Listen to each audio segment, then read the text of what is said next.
discretion is advised.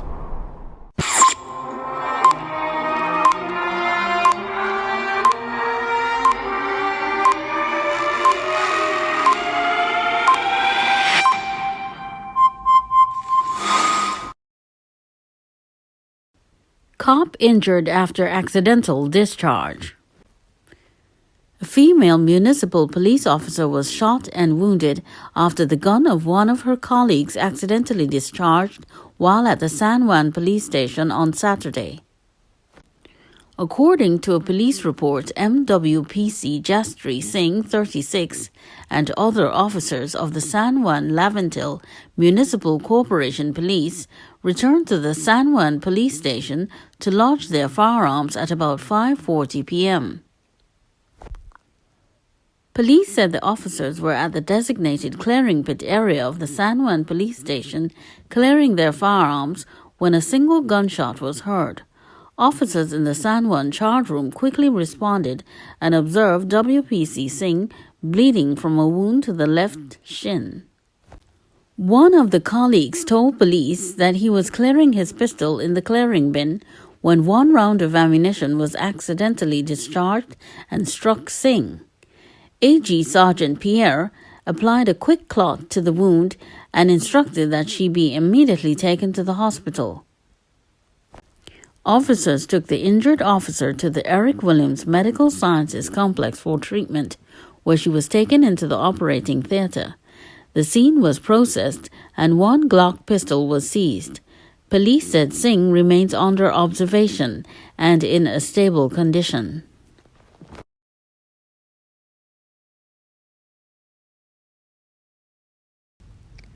Three lives lost in fiery crash. A teenager and one of his passengers suffered a fiery death early yesterday morning when the vehicle in which they were traveling crashed into a fence in West Moorings and suddenly burst into flames. Two other passengers who were also in the car remained in critical condition at hospital up to yesterday evening. The men were heard screaming for help when they became trapped inside the burning vehicle. Other motorists attempted to assist, but the flames were too intense. Minutes later, fire officers arrived at the scene, extinguished the blaze, and were able to get the men out of the car. However, the driver, 19-year-old Jarrell Williams of Bellerin Street, Point Cumana, and front seat passenger Justin Haynes, 20, also of Point Cumana, were pronounced dead at the scene. The other two, Isaiah Luke and another man identified only as Toy, were taken to the Port of Spain hospital. Police reports state that around 4:50 a.m., the men were traveling in a blue Hyundai Elantra motorcar at a high speed in a westerly direction along the Western Main Road in West Moorings. Upon reaching the West Moorings Bridge, police said the driver lost control and hit a fence post, causing the vehicle to spin out of control. The vehicle then ignited, trapping them inside. In a Facebook post yesterday morning, Prime Minister Dr. Keith Rowley said he was saddened by the news of the fatal accident in his constituency. Trying hard to cope with the many challenges as they come. Just heard of an accident in my constituency where persons perished in a motor vehicle. May we all be given the strength to carry each burden that we are called upon to bear. My thoughts go out to the affected families and communities in this time of great sadness. Yesterday, the families of the victims explained that they were in shock and very distraught and could not find the strength to talk about their loved ones who died in the horrific accident. However, Hayes' mother, Leslie Ashaki, said she had spoken to her son on Saturday night to check in with him. I called him and told him not to be out on the streets, and he said he was not going anywhere. Then to hear this is very shocking and overwhelming for me, Ashaki said. Ashaki said her son would have been celebrating his 22nd birthday next month and was due to migrate to Canada to live with his father, but had one obstacle in his way, a court case. He had 2 cases before the court and one got thrown out, so we expected that when he was to go on the 28th of this month, that too would have been dismissed. His police record was the only thing that he was waiting on for him to migrate with his dad. He was the only child for his father. He worked as a laborer. At the scene of the crash, bereaved members of the families placed flowers and 3 candles to remember the young lives cut short. An eyewitness described the scene on Sunday. He said, "The cries of a woman crying and screaming is still being heard at this time. Such an eerie and haunting sound this Sunday morning. The thing is, the accident happened at around 4:30 a.m. and the emergency response vehicles took really long to get on the scene to assist the victims." The deaths have taken the country's road fatality figure for the year so far to 28, compared to 36 for the corresponding period last year.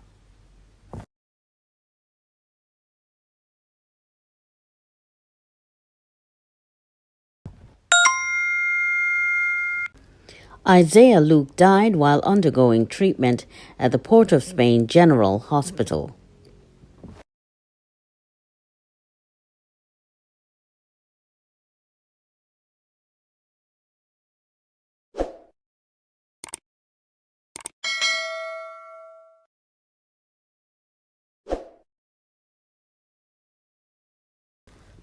Businessman erased and body hidden in home of assailant.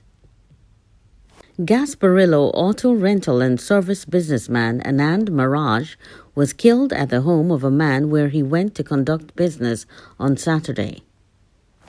Police found the body of Maharaj, 60, wrapped in plastic and concealed beneath a couch in the rented apartment of the customer. Detectives of Homicide Region 3 have detained the customer, a 23-year-old man who began residing last year at the apartment with his wife and 2 children. Police found the rental Nissan note in the yard of the suspect's apartment at San Fabian Road and detained him around 7 p.m. for questioning. It was initially suspected that Maharaj was the victim of a kidnapping, but some 3 hours after detaining the suspect, detectives returned to the apartment and discovered the businessman's body. The suspect's wife and children were not at the apartment that evening. It is suspected that the killer had wrapped Maharaj's body in the plastic and had intended to dispose of it later that night. Maharaj was the owner of AAA Auto Services Limited, which he operated out of his home at Jeffers Lane, Charles Street. He left home shortly after 1 p.m. to deliver a Nissan note and purchase U.S. currency. Around 6 p.m., Maharaj's wife received what was described as disturbing messages to her phone and contacted Maharaj's brother, Taran Maharaj. Taran said the suspect was a repeat customer, so his brother went to deliver the vehicle unaccompanied. The family attempted to track Maharaj's phone and the vehicle, and the GPS located the car at San Fabian Road. Taran, the owner of Bones Supermarket at St. Madeleine, said, "I got a call from his wife just before 7 p.m., and she said she was getting disturbing texts from the phone. She called the phone, but he did not answer. A worker did not get through either. One of the workers went to the police to show where the car was taken." The customer produced the keys to the rental vehicle, but allegedly told detectives that Maharaj left in a white Toyota Hilux. Apparently, they killed him in the house about 11 p.m. Police went to the house and found him dead, wrapped in plastic. His body was under a couch. The text said that he would buy dinner for his family and then something about US dollars. Bringing dinner was normal, but the other one, his wife knew that was not his text. His messages did not read like that. Then I texted him about 6 p.m. because he was one of the former managers at Fortran where we worked before he died. I sent a picture to him on WhatsApp, and the message was read. Someone else read the message, not him. We kept trying to call him, but it was turned off. said the brother.